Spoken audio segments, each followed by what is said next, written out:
Terima kasih Anda masih di Jurnal Merah Putih. Meski belum ada laporan kasus, Pemkot Surabaya tetap melakukan langkah antisipasi terhadap isu superflu.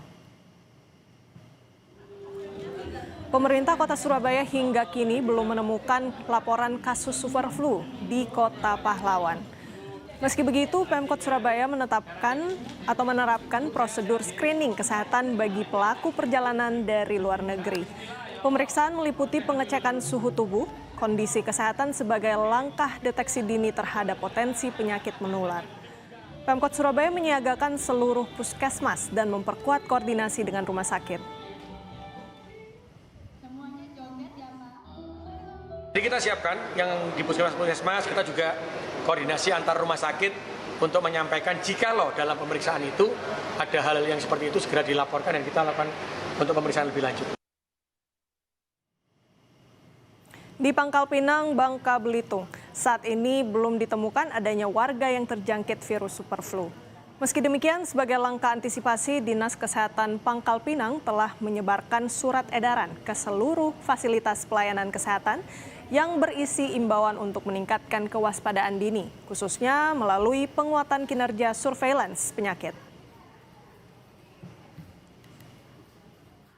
Ke seluruh fasilitas pelayanan kesehatan yang di Pangkal Pinang untuk meningkatkan kewaspadaan dini penyakit ini dengan cara meningkatkan kinerja surveillance penyakit, terutama dengan lebih sensitif untuk menjaring penyakit-penyakit flu yang ada di pelayanan kesehatan.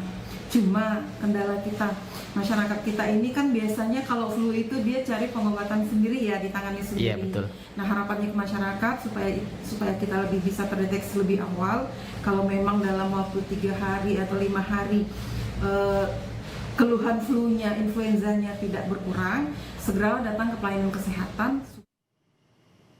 Di RSUD Kabupaten Indramayu, Jawa Barat, tidak ada pasien superflu. Meski demikian, pihak rumah sakit menyiapkan ruang isolasi pasien superflu dengan memanfaatkan bangunan tidak terpakai.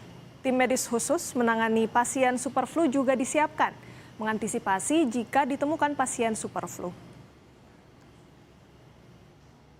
Sudah pernah mengalami dulu lonjakan pandemi COVID, jadi secara SDM kita ada spesialis paru, ada spesialis dalam, ada spesialis yang lainnya yang kompeten dalam hal itu. Ruang juga kita mempunyai ruangan isolasi khusus untuk paru-paru. Jadi manakala ada pasien-pasien yang memang diindikasikan untuk dirawat di ruang isolasi, kita sudah mempunyai ruangan yang cukup dan layak. Secara terapi juga obat juga cukup, alat juga ada cukup, sehingga Indramayu insya Allah siap untuk menerima dan melayani masyarakat manakala ada lonjakan kasus superflu H3N2. Menteri Kesehatan Budi Gunadi Sadikin sebut influenza A H3N2 atau superflu merupakan flu biasa. Menkes sebut superflu tidak mematikan seperti COVID-19. Menkes menjelaskan superflu ini berbeda dari COVID-19 yang merupakan virus baru. Superflu disebut Menkes sudah ada sejak lama dan sering terjadi di musim dingin. Meski penularan superflu ini cepat, tetapi angka kematiannya rendah. Superflu di Indonesia masih puluhan kasus dan bisa diobati dengan pengobatan biasa. Kematiannya sangat rendah. Ya, dan ini selalu terjadi biasanya di musim-musim dingin, di negara-negara maju itu selalu terjadi kenaikan.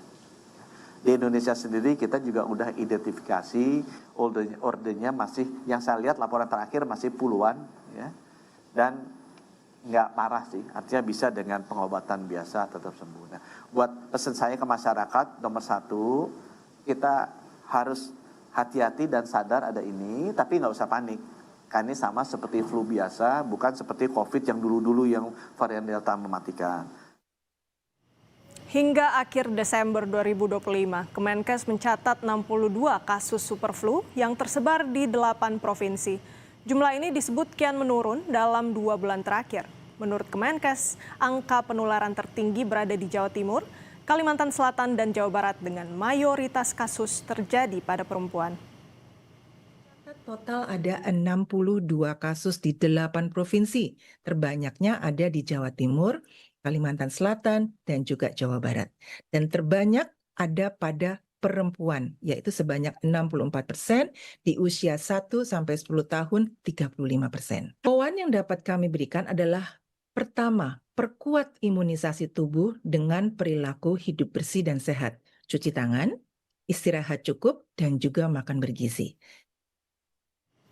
Kementerian Haji dan Umroh memastikan persiapan Haji 2026 telah memasuki persiapan akhir. Catering jemaah haji jadi perhatian penting untuk menunjang kesehatan jemaah selama di Tanah Suci. Informasi selengkapnya saudara usai jeda.